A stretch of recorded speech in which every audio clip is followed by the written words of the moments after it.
what is going to happen with this team going forward? Wow, the fallout is just unbelievable. But what should happen and what will happen are different things. So what should happen? Shani should be shown the door for choosing Dubas. Dubas should be showing the door for his litany of mistakes. I mean, the latest being trading away Sandin. That is not going to age well. Never mind signing Riley for 8 years, no move clause at 7.5. Ooh. Keefe, I don't mind the guy, but he's weak. Like when you see his pre-game talks, he's just, hey, you guys, play, do your best, and he runs away. Turns on heel, runs away. Don't like it.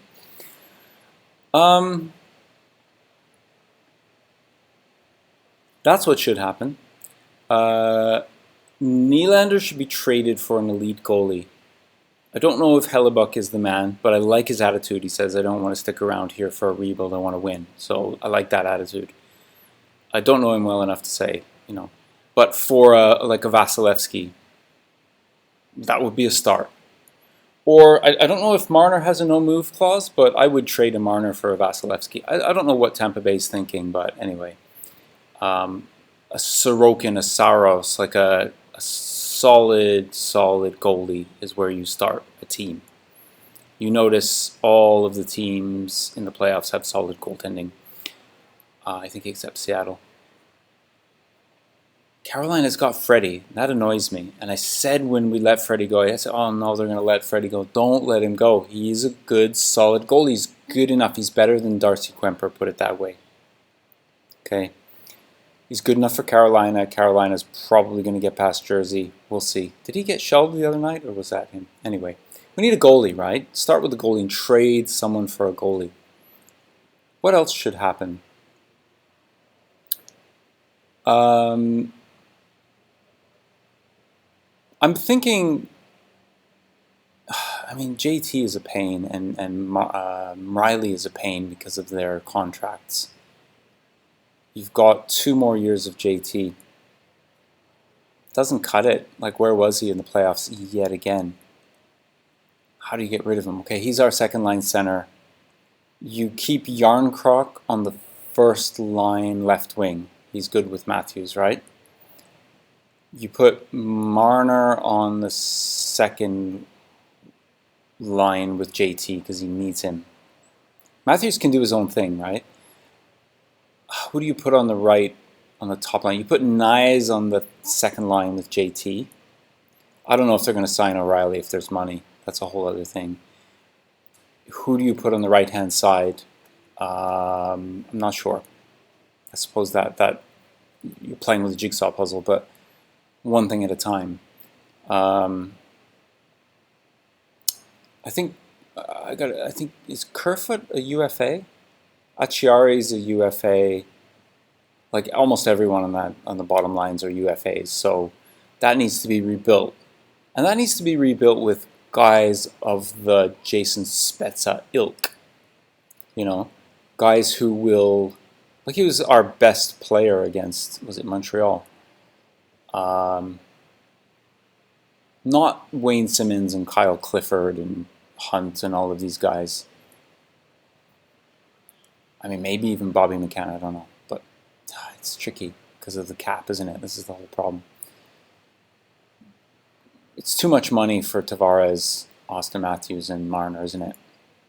When they don't perform in the playoffs. So what do you do? Like the best you can do that I can see is to sacrifice.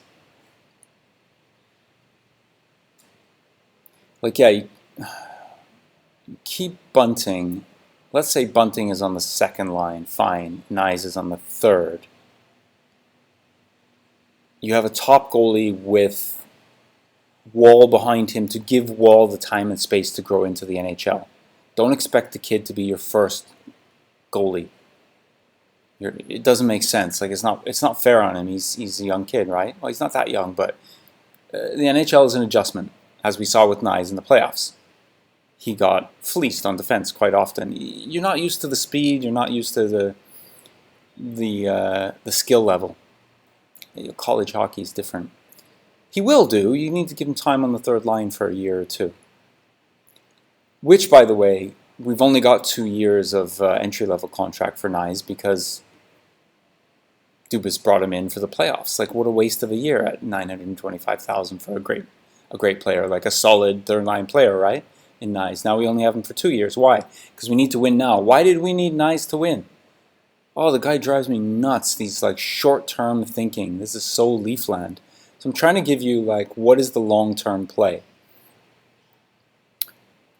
I say you eat the JT contract. I know people were saying, "Oh, we got to get rid of JT, and why don't you buy him out? It's a waste of money." We already have to buy out Murray or pay him 4.5. Like, it's just insane the stupidity of these contracts. You know, Riley, Murray. So Murray, I think, would cost us $2 million to buy out. That's $2 million off the cap that other teams have that we don't. We're handicapped because we signed this goalie who can't play. Like, you know, or what do? I say the other way to go about it is, imagine you made a big trade, Nylander and someone, or something. We don't have picks to trade anymore. Oh, like you're hamstrung, aren't you? But you get a goalie in.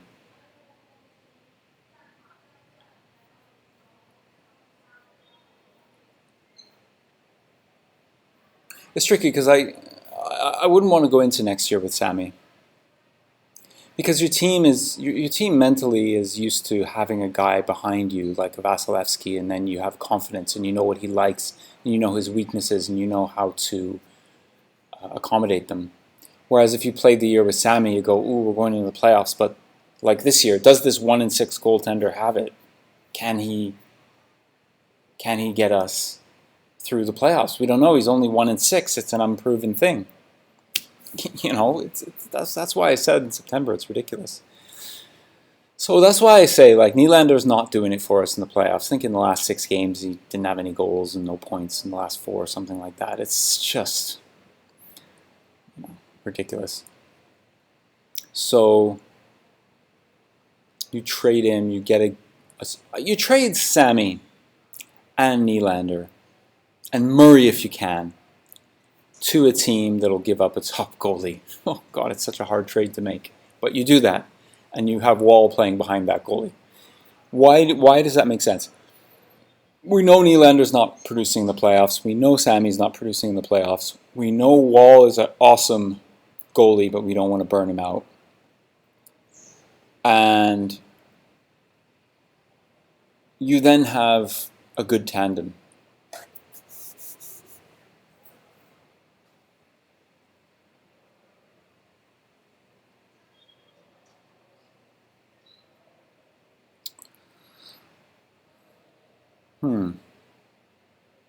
So you have a solid tandem. You've given up Nylander on the wing, but whatever, we'll go for a UFA. I say fill that in with a UFA who's a good two-way player, like a solid playoff performer. I hate to say Kerfoot because people hate Kerfoot, but Kerfoot is what he is. And I will say this, a Kerfoot type player who can pot. I would prefer someone who's like a Kerfoot type player but can pot 15 goals. That's worth paying for and putting on either the first or second line. It's tricky, isn't it? Like, you've got to put these puzzle pieces together, because I like Marner with Tavares, as I said, because Tavares needs it. But, okay, so if you had someone other than Marner who can pot 15 goals and play on that line, Bunting, Tavares, and a UFA, then you have a solid goalie with Wall in behind. And then on defense, you get rid of Hall. Sorry, chuck him in a trade, please. You've got Riley, Schenn. I don't like McCabe Brody.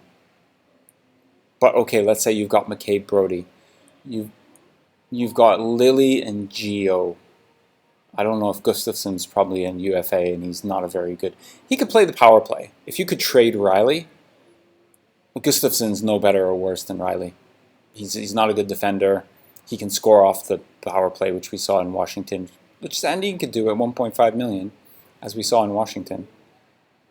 So yeah, like Riley has a no move clause, and again, that's the stupidity of Dubas. Is why give him that? If he says no, I demand a no move clause, you say no.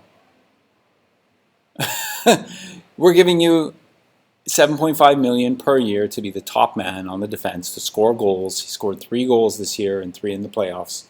It's not good enough. Where was he versus Florida? You say no, and then you could have traded him. You could have said, all right, we got Gustafsson in the Sandin trade. Fine, put Gustafsson on the power play. Drops the cap, gives you extra space to pay a UFA to play on the second line right wing or first line right wing. Right? Then you've got a D-core. You got 6 guys, solid guys. Who am I missing? Timmins, right? As your 7th. Just start there. And let's say you've got McCann, Nyes, Acciari. Sign Acciari, please. It's a banging third line, right? Yeah. And then your fourth line, I mean, it's interesting because if you could trade Riley, you could get a top right winger for him.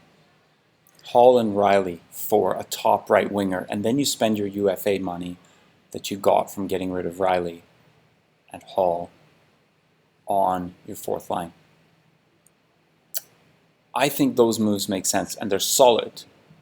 They're not like reactionary, waste money getting rid of players moves. I mean, those deals might be hard to make, but you've put yourself in a position where you've got to make hard deals. So, who's going to trade a goalie? I mean, wouldn't you like to have Freddie and Wall? You know, Freddie and McElhinney would have been great. No, Freddie and Sparks, Mrazek. The hell, like what stupidity is that, you know? So, that's what I would do in the future. That's what I would do going forward.